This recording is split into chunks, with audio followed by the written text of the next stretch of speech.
Well, I'm excited about this partnership with the Renew series from Satisfied Ministries, and I'll give you a little bit more background in a second. If you want to turn to Ecclesiastes chapter 4, I want to discuss a little bit of where this has come from.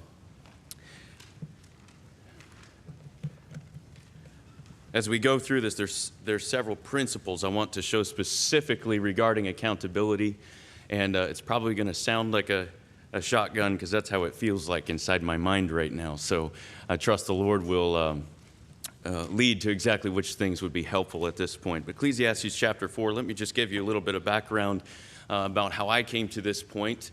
I think most of you have heard my testimony, 12 years in pornography addiction, and how the Lord delivered from that. My father-in-law has given that story in a similar audience here. I like the way he tells it better, so I won't regurgitate the whole thing. But the Lord used a confrontation when I went to ask for Dr. Jim's oldest daughter, Stephanie Van Gelderen at the time, if he would give his blessing on pursuing a relationship.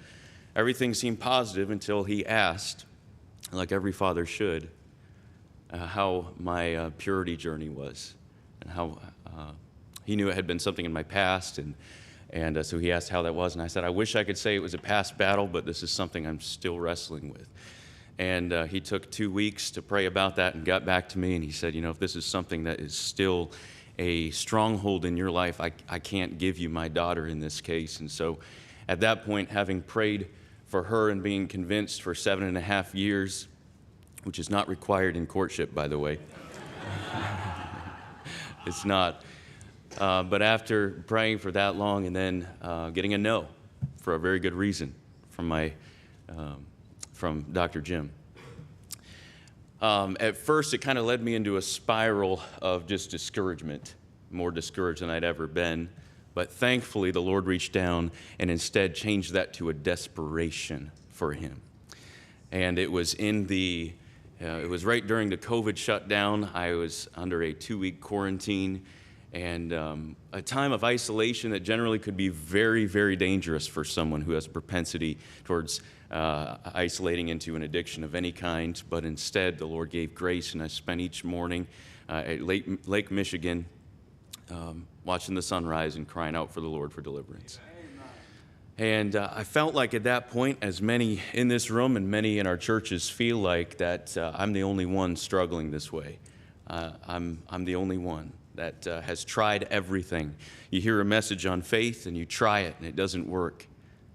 So then you hear a message on prayer and you try it and it doesn't work. You hear a message on reading your Bible, you try it and it doesn't work. Memorizing your Bible, try it and it doesn't work. Accountability, try it, it doesn't work. Confession, try it and it doesn't work. And we're trying all these quick fixes for a deep, deep heart issue. Nothing was working. And so I came to the last place and I was crying out for Jesus. That's it. Instead of seeking for him like he would give me an answer and I'd run with it, it's you're the answer. I'm not leaving here without you. Amen. And from that time of weeping before the Lord, passages like this, and specifically this passage in Ecclesiastes chapter 4, started to make sense and come alive to me. Ecclesiastes chapter 4, we're going to start reading in verse number 9. We're just going to read a few verses here. Verse 9 and 10. 2 are better than 1, because they have a good reward for their labor. For if they fall, the one will lift up his fellow. But woe to him that is alone when he falleth, for he hath not another to help him up.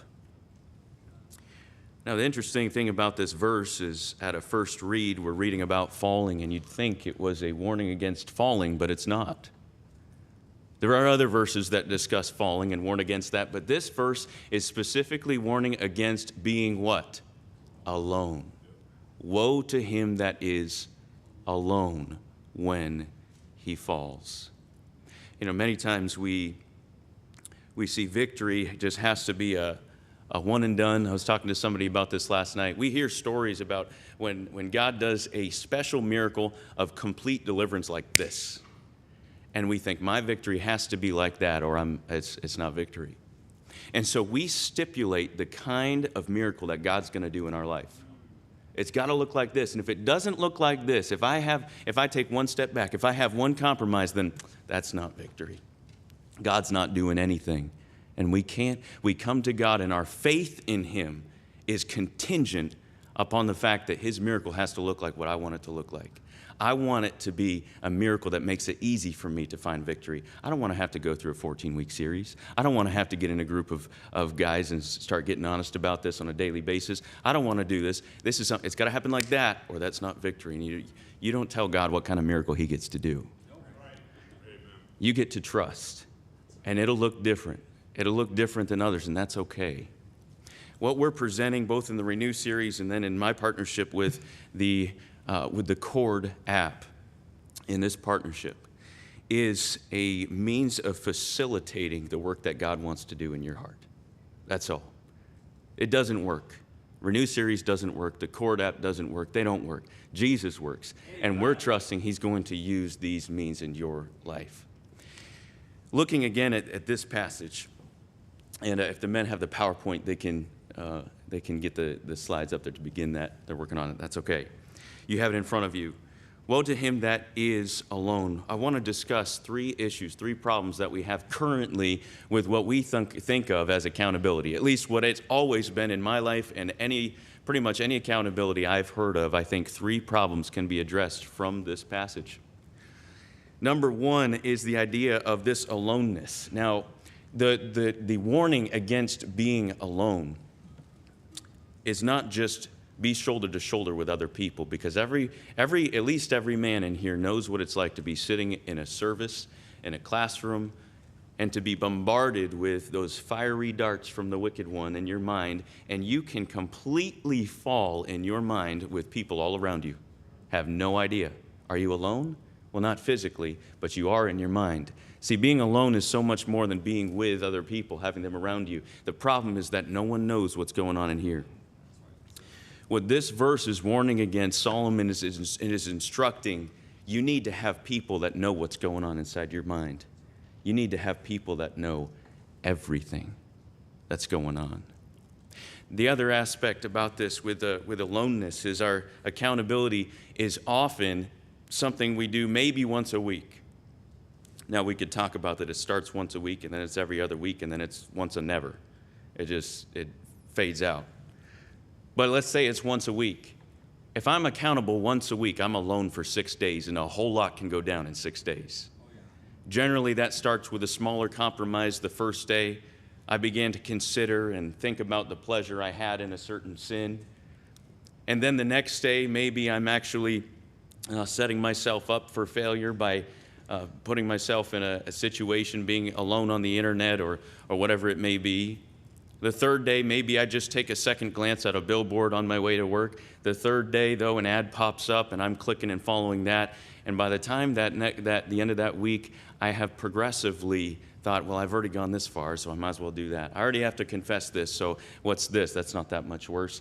And our logic in our mind is just completely takes us off the cliff because you were alone. You were alone on that first day. When you had a compromise, you could have communicated it, but you were alone. You fell in that compromise, and you had no one to help you up. You were alone. Accountability has to be more than once a week. It has to be daily, especially for those that are in the throngs of this addiction, of any addiction. It needs to be daily. So the first problem that we're seeing then with accountability is that we're alone. And so the principle we want to follow as we seek to present a platform to accommodate this would be the idea of being never alone. Never alone would be the first core principle that we see here. Daily accountability, and we'll discuss when we finish on how we seek to answer these problems. Secondly, though, as we look back to our passage, woe to him that is alone when he falleth, for he hath not another to lie down there with him. For he hath not another just to air his grievances. No, it's to what? To help him up. Many times we don't even communicate enough to where we can be helped in our accountability. Our accountability is something like this. If I'm checking in, let's let's say Brother Ron and I are accountability partners, and so he calls me and says, Brother Ryan, how'd you do this week? And I say, well, Brother Ron, I did pretty well. I did pretty well. You know how much we can fit under pretty well? You know, it's sad because I've done it. I've done it. And I've said pretty well because, well, I did better than I did last week, and that's what it means. Or I say pretty well because I did better than I thought I would, or whatever. Or I did better than what Ron's expecting. I don't know. But under that pretty well, I could cover so much. And so that communication did nothing. And whenever you have a lack of communication, you will have a lack of action every time. When I'm dealing with men in purity and specifically in accountability, and they're wondering, do I need to communicate this? This is a process I go through. Do I need to communicate? It seems like a small compromise. Do I need to communicate this? Here's the question. Are you content with living with that small compromise the rest of your life? No. Because if you're not, you need to communicate it. Whatever it is. Oh, it's so small. This is really not that big a deal. So you want to do that once a week the rest of your life? No. Then communicate it. When you have a lack of communication, you will have a lack of action. So the second problem we see with our accountability is there's no action, and it comes down to a lack of communication. Our accountability is far too subjective. So what we do is we have a scale of 1 to 10. In thoughts, viewing, self-gratification, when a guy checks in, he's given a number for each of those categories.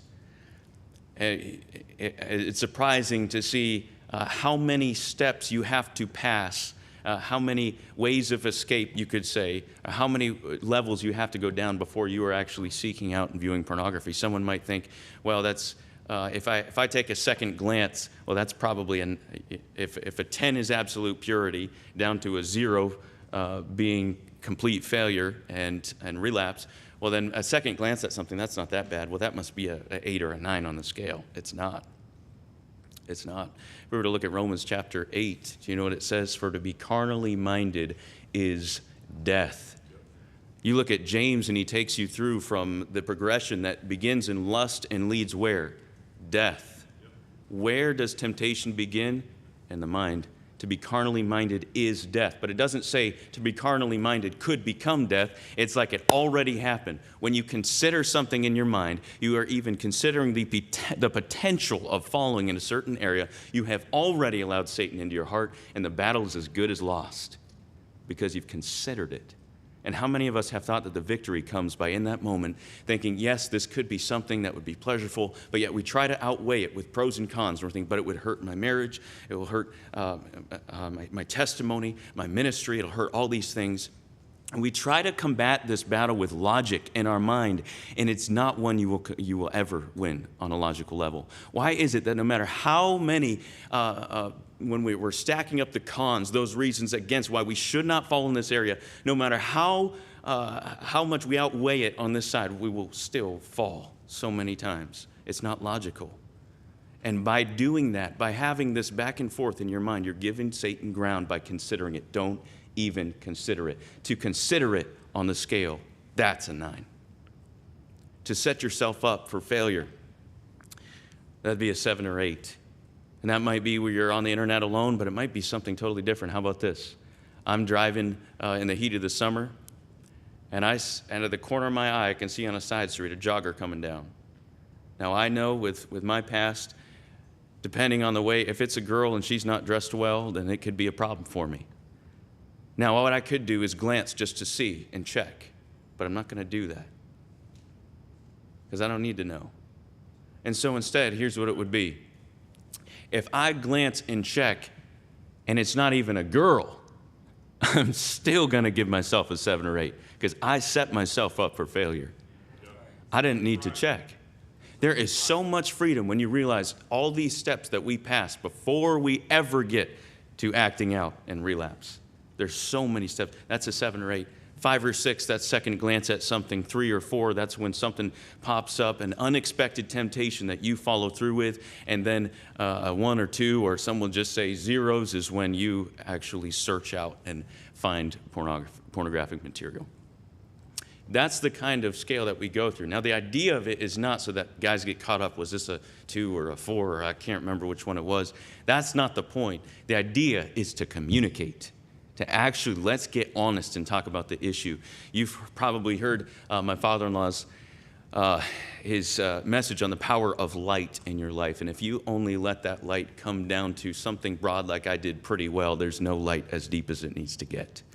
We need to be communicating on the deepest level. Communicate everything.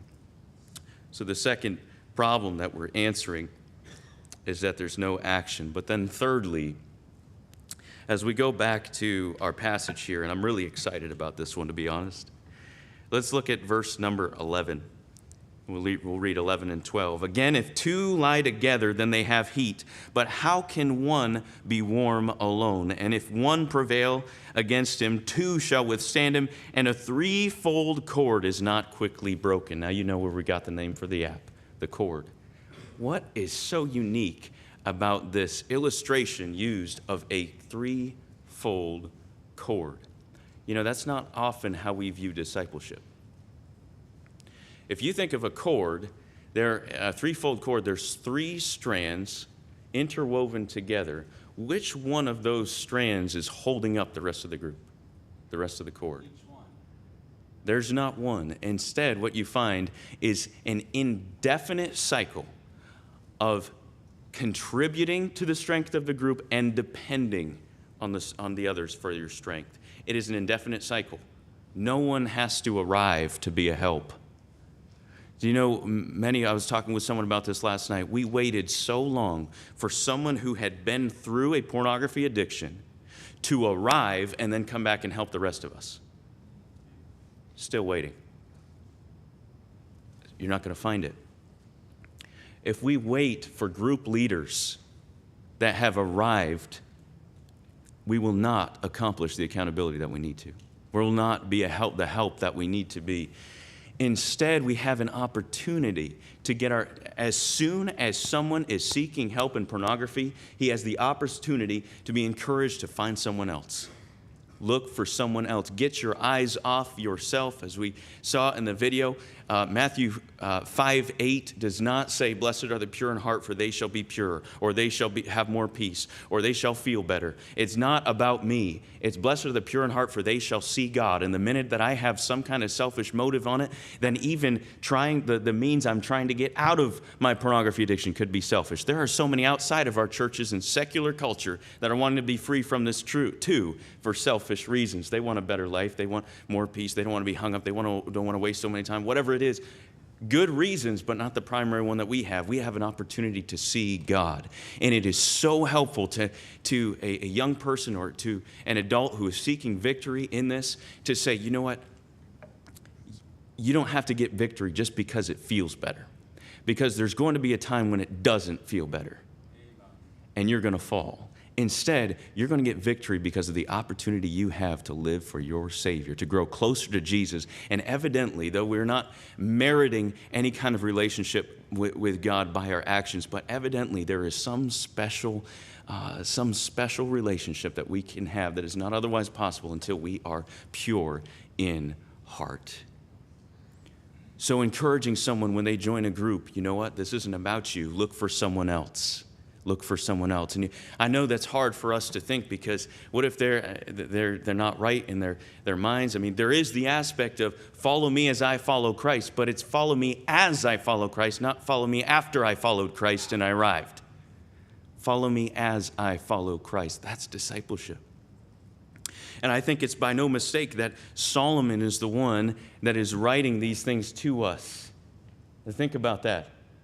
Who has given us so much in Proverbs 5, 6, and 7 on the strange woman, given us so much for purity. It's coming from Solomon. Now, in the guys that I have worked with the past few years, there's been some rough ones, but I've never come across anyone who had 700 wives and 300 concubines.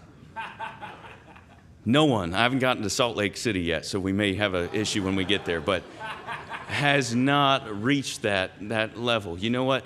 God can use someone like Solomon to inspire Scripture and be a help to billions. And don't you think he can use me with my past? and I haven't arrived, and don't you think he can use you and those in your church? We need to understand that if we are going to see the matter of accountability happen like it's supposed to, we've got to get our eyes off of ourselves. We've got to encourage the men and the women to be seeking to reach others as well. Get your eyes off of yourself. So that's the cross discipleship that we see. Let's turn over now, and we'll look at just some screenshots of the app. This isn't what it's actually going to look like. These are just some mock-ups I did in the middle of the night as I was trying to get my son to sleep. So if the guys have that, okay, this first section right here. So there'll be three main sections that we're envisioning on this app. First off, as we move through this quickly, we have the cord, and that's where you interact daily. This is what it looks like. You see that button up there that says check in. When you click check in, it'll bring up a prompt. It'll give you, in those three areas, thoughts, viewing, self-gratification, you're going to plug in a number and say exactly, this is according to the scale, which you can bring up to reference, this is how I did in that category, and then submit, and it'll say submit and record. It's so much easier to lie over a text than it is when your face is on the screen. So yes, we've done it where we have, you will send a video. It's something that's not live. The rest of the group members will watch it on their own time, but it's a quick video with a timer on it so someone doesn't send a 10-minute video that the other guys have to watch through. But it's a timer on it, maybe 30, 45 seconds to take that and discuss, yes, I had a 8 here, 10 here, and then a 4 here, whatever it is, and here's why, and here's my action steps so this doesn't happen again tomorrow. What we're doing is we're communicating each of those categories, and then the other group members will have an opportunity when they check in that night. This is once a day. You can set a reminder. The app will remind you, time to check in. But they have the opportunity to reply to and help others as well as check in themselves. When I check in with all these different groups, by the way, we've been using a secular app for this for the past 2 years. Before that, we did phone calls. When I first read this and during that time in COVID and realized, well, I've got to be talking to somebody every day, then I had 2 guys I would call every day. Do you think that's very sustainable? That was hard. Now, it did it. The Lord used it. Don't get me wrong. It was awesome. It was what the Lord had for me at the time. But I thought, if this is going to grow, then we've got to do something different. And so we started using a secular app that looks kind of a similar layout to just that section right there. And we had these different groups going. And so there's been somewhere between 30 and 50 guys over the past 2 years that have already been using this system on this secular platform. And some ladies as well in their own groups. And these have reached in corners of the U.S. There's a guy in London who's been starting groups there from this same movement. So it's already been spreading as well. But you'll notice also on there that you have a tab to check in with Group A and Group B. Everyone is encouraged, start your own group. Find someone else. You know somebody else who could have help with this. It may not be someone that came to you looking for help, but it may be someone that you could go to say, hey, here's something God's doing in my heart. I wonder if he could do it in yours. How could I be a help to you? Let's start a group. Let's start doing this. And so you'd be able to check in each of those groups, or there will be an option to check in and just send that to both groups that you're in as well. So then secondly, the second portion of this would be the My Progress. You know, it's so easy when a guy has a dip at all, some kind of compromise, just to say, oh, I'm back to square one. And just to be discouraged and give up. To be able to see it on a graph, and this takes into consideration the numbers that you've been putting in over time, and be able to graph that out and say, no, God is doing a work in my heart. It may not be that quick and easy miracle I was hoping for, but on my purity journey, this is how you can see your progress on your purity journey and see how that's going. And you'll be able to see the progress of your consistency as well, whether you've been consistent, and see how that relates, your consistency in checking in, and then be able to view your group as well and averages and see how your group overall has done. Moving on then finally to my pyramid section and whatever we call this, the idea of it is that as I have a group myself, and then the members in my group are encouraged to also start a group, I'd be able to see those groups starting. Now, I cannot watch their videos. Those will be secure to that group. However, there will be a score that's given to each of the groups It'll be an algorithm that takes into consideration the actual numbers as they've checked in over the last 30 days and average those together, and it will also average in the consistency of each one of the group members and checking in daily. And that becomes their health for that group, their score. And so that as this grows into a purity movement, and I have those under me that I'm burdened for, but I can't necessarily be in all their groups, but I could see, I've got a group there that's down to a 55 on their score. There's got to be something wrong. Maybe I'll check in with the leader there and see if I can be a help at all. And so we're still able to disciple, to help even those beyond our immediate reach with this, and be able to see that. Let me just mention as we finish up here, that just like the Renew series, our burden with this app is that it would be a tool for churches to use. For singles, for married couples. By the way, an app like this could be something that is a trust-building tool in relationships. I'll tell you why. A conversation my wife and I had at the beginning of our marriage, and I think anyone who's any kind of past an addiction like this needs to have this conversation, and that was asking her, what things do you want me to communicate with you? How far? Do you want me to communicate every time it's a 9, every time it's a 7 or 8? How far down the scale before you want to know? And what things are you fine with as long as I just communicate everything to someone else? My wife, and we set the number, and she said there is so much trust building that happens just knowing that you're telling somebody everything. Sometimes it's not always helpful for the wife to hear every little compromise. Sometimes it's just too much for her to handle. A wife may want that initially, and whatever she asks for, guys, you're giving it to her. You're not stipulating how this trust building is going to look. That's on her.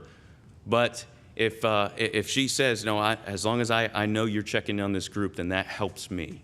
That helps me. And if it gets to a point, you'll communicate with me, but I know you're telling somebody everything. Well, here's what we can do in the app.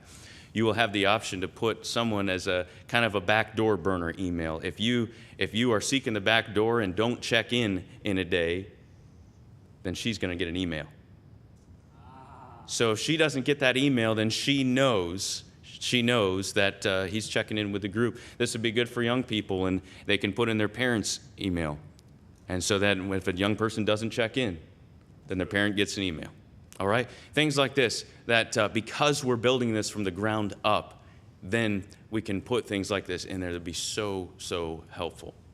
Guys, we have seen this deliver in many ways in the past few years. Now, I'm not saying that daily accountability is the only thing needed for victory at all, but for many, it is one of the only things that is missing. We've tried so much, but this is so Bible. It is so Bible. And we could look at other areas. The faithful are the wounds of a friend. We could look at iron sharpeneth iron. We could look at all these passages to see, no, this is what's supposed to be happening. And all we're doing is creating a platform to allow that to happen. Now, I'm excited about this, not just because of what it could do locally here, but as we begin to see this grow and see what could happen, there's a map the guys will put up, and this is just with some countries that I've already, or missionaries or some in different countries that I've asked, as soon as you have this out, we're going to translate it and have it available to those in our ministries as well. We've got a missionary in Brazil that's going to translate in Portuguese. Alonso Ibarra has already been translating some of our things into Spanish for Mexico. I mentioned the groups in London. They don't need a translation, maybe. But I want to leave you with one more thing. You see there's another in Latvia, Lithuania, and Poland, and I got to tell you something that just happened this morning that I was encouraged by. As I got out of breakfast, I got a phone call. And it was a business phone call. My wife and I are assistants at Fellowship Baptist Church in Taylor's, but we also have a drone photography business on the side. And this was a business phone call from Houston, Texas, came up, and the guy said, I've got a construction company I'm working with, and I need some drone photography for some progression on a housing development in your area there in Greenville. Can you help me? We settled on a quote. Everything was great. I was already praising the Lord for that. But then he said, okay, I'm going to jump on your website, on our business website, and find your email, and I'll send you the information. He jumps on the website. When he does that, I get a notification on my phone saying you have a website visitor from, and I expected Houston, Texas. Instead, it said from Latvia. Whoa. And so I'm still on the phone with the guy. I said, "Are you calling from Latvia?" He goes, "How'd you know that?" And so I told him, "Well, you're on the website. I can see it." He said, "Yes, I'm a missionary over here."